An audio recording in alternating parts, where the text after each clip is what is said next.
Welcome back to another technical video. Today, we'll go through your question, go through the answers for it, and hopefully that brings you to your solution.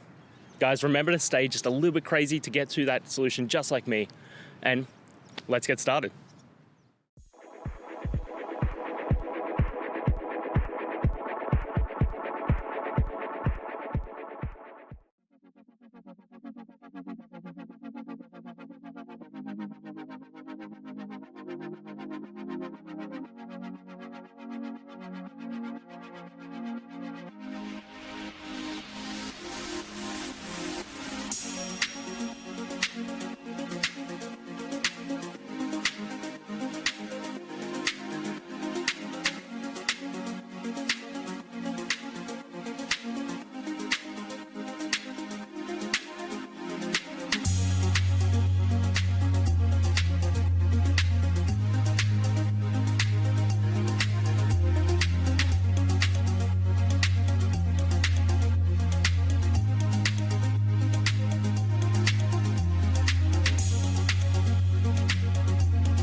I hope that's found the resolution that you're looking for and you managed to work your way through your issue.